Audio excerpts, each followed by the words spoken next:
Well, Matt, I'm here with Integra Roofing and Painting. We're here on this property today to try to find the source of a leak that's been ongoing on this property. So we're going to go ahead and kind of show you before, during, and after of what's going on. We're going to actually tear off some shingles down to the decking to actually find the source. A lot of times, some contractors will actually just use some caulking, put over the area they think is causing the leak, and leave it at that. But we want to make sure that we actually find the source.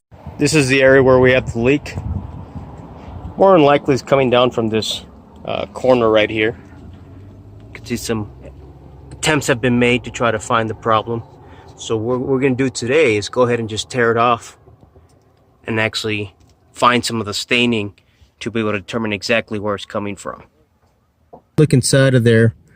That is a horrible job with that sealant, so that's not the proper way to do it. So we'll go ahead and tear that all off.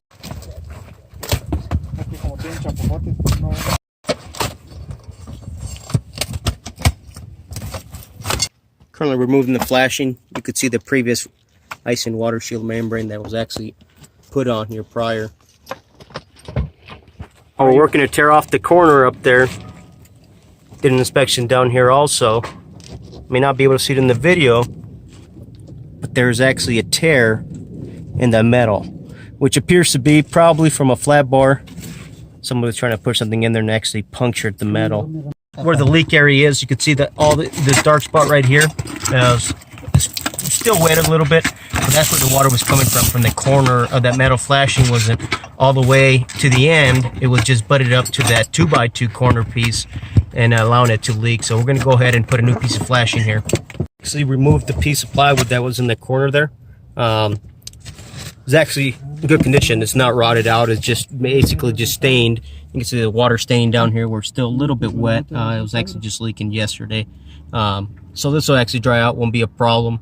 Nothing that's rotted or any mold on here yet. So we're good to go. If you look closely, I'll follow the black markings. This is where the previous ice and water shield membrane was. And that's actually where the old flashing was as well. You could see it was actually short, about 1.5 inches, 2 inches short from the actual corner. So it wasn't creating a good seal back there. So that was our problem, and that was the cause of the leak. Ice and water shield membrane applied to this area. Now that we have that sealed up with that membrane, we could go ahead and start applying the metal flashing.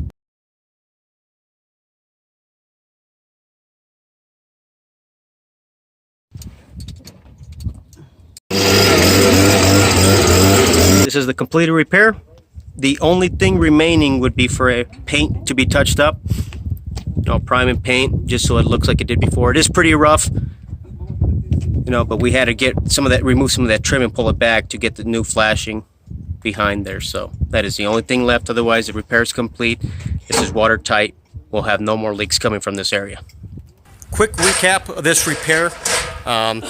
Temporary repairs were made in an area that was leaking by putting sealant to some of the areas. We had to actually come back and tear off all those areas to actually find the real source of where it's coming from. Because a lot of times just throwing sealant in a few areas is not going to cut it. It's not going to fix the main issue. So once we completed that, we went ahead, put new flashing, a new membrane in there, new shingles. The only thing remaining is for that siding to be repainted and resealed and primed in certain areas. Other than that, this repair is complete.